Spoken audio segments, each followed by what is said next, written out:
చొరవ చూపుతున్నటువంటి సోదరుడు హంస సుధాకర్ వల్ల పద్మశాలి ముఖ్యులు మన అభ్యర్థి చామల కిరణ్ కుమార్ రెడ్డి పరస్పర పరిచయం కోసం, వారికి మద్దతు తెలపడం కోసం, వారికి గెలుపు కోసం కృషి చేయడం కోసం ఈనాటి సమావేశానికి వచ్చినాం. ఈ సమావేశ సందర్భంగా 100% కాంగ్రెస్ ప్రభుత్వానికి, మీ అభ్యర్థిత్వానికి, మీ గెలుపు కోసం కృషి చేస్తామని చెప్పి తెలుపుతూ, అన్న బీజేపీ ప్రభుత్వం మమ్మల్ని అనగదొక్కింది, మా ఇండస్ట్రీని అనగదొక్కింది, కావాలనే దానివల్లనే కాంగ్రెస్ ప్రభుత్వానికి మద్దతు తెలుపుతుంది మా వాళ్ళ. టిఆర్ఎస్ ప్రభుత్వం కొన్ని స్కీమ్స్ పెట్టినప్పటికీ కూడా అది ప్రాపర్ గా ఇంప్లిమెంట్ కానందువల్ల మెజారిటీ పద్మశాలీస్ కాంగ్రెస్ ప్రభుత్వానికి సపోర్ట్ చేశారు.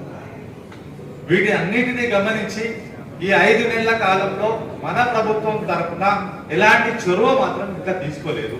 సరే, సమయభావం ఉండొచ్చు, ఎన్నికల నిర్వహణ ఉండొచ్చు కావచ్చు, కానీ అది నిర్లిప్తత వస్తుంది.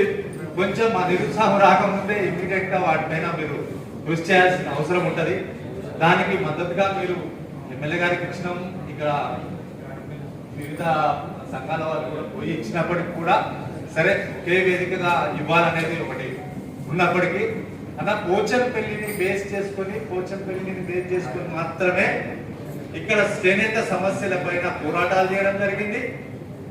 ఒకవేళ ప్రభుత్వాలు ఇంప్లిమెంట్ చేస్తే కూడా పథకాన్ని కూడా అక్కడనే చేనేతకు లాంటి లాంచింగ్ ప్రోగ్రామ్ కూడా పోచంపల్లి బేస్ చేసేది. ఇప్పుడు కూడా నేనేమని అడుగుతున్నానంటే, గెలుపుకి ఎలాగో కృషి చేస్తాం, గెలుస్తారు. మీరు ప్రభుత్వ యంత్రాంగం అంతా పోచంపల్లి బేస్ చేసుకొని మన కుల సంఘ పెద్దలు అక్కడికి వచ్చి వీవర్స్ తోటి ఇంటరాక్షన్ ఏర్పాటు చేసి, ఇతర ప్రాంతాల నుంచి కూడా తీసుకొచ్చి సమీక్షా సమావేశం ఏర్పాటు చేసి అక్కడ మన సమస్యలన్నింటినీ తీర్మానం చేసుకొని వాటిపైనే డిమాండ్ చేయాలనేది నా ఉద్దేశం. అట్లయితేనే పర్ఫెక్ట్ గా మనకు ఏమైనా సాల్వ్ చేసే ప్రాబ్లం పోతుంది అనేది మా యొక్క ఉద్దేశం. అట్లాగే అసెంబ్లీలో ఎట్లాగో మా వాళ్ళకైతే ఎవరికి ఛాన్స్ రాలేదు, ఇక మళ్ళీ ఇప్పుడు కొట్లాడినా వచ్చేది కాదు. కాబట్టి మిగతాది కూడా వాటా ఏదైతుందో మా వాళ్ళకి సంబంధించిన వాటా మాకు కావాలి ఖచ్చితంగా. అది ఎవరికి ఇస్తారో మన వాళ్ళు పార్టీలో పనిచేసిన ఉన్నారు, సీనియర్లు అందరూ, వాళ్ళందరినీ కూడా చూసుకొని ఆ వాటా కోసం కూడా మీ ప్రయత్నం అయితే గట్టిగా చేయాల్సిందని మేము అడుగుతున్నాము.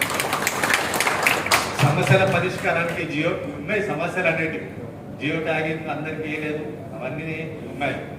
భరోసా అనేది నెలకు 3000 ఇచ్చారు, అది బేస్డ్ అనేది ఉన్నది, అది 3000 కావాలనే డిమాండ్ ఎట్లా ఉంటుంది. ఇట్లాంటివన్నీ సమస్యలు కూడా తీరిగ్గా మనం ఇంటరాక్షన్ చేసుకొని కూర్చుంటాం. ఇక్కడికి వచ్చిన వాళ్ళందరికీ కూడా పూర్తి పరిజ్ఞానం ఉంది ఇండస్ట్రీ మీద, మనం వాళ్ళకి చెప్పాల్సిన అవసరం లేదు. రాజకీయ పరిజ్ఞానం కూడా ఉంది, ఓట్లు ఎట్లేయించాలనే పరిజ్ఞానం కూడా ఉంది. కాబట్టి పెద్దగా దీనిపైన డిస్కషన్ చేసుకోకుండా మేము ఎట్లాగో మా పోచంపల్లి ప్రాంతం తరఫు నుంచి మేము పాటిస్తున్నాం. మేము ఎట్లాగో 30 ఏళ్ళ నుంచి కాంగ్రెస్ పార్టీకి పనిచేస్తున్నాం. మెజారిటీ గ్రామానికి సంబంధించి, మండలానికి సంబంధించి ఓట్లు ఇప్పించే బాధ్యత తీసుకుంటాం. మీ గురుకు చేస్తామని చెప్పి తెలియజేస్తూ, హంస సుధాకర్ గారు ఇనిషియేట్ తీసుకున్నందుకు వారికి కూడా కృతజ్ఞతలు తెలియజేస్తాం. Thank you.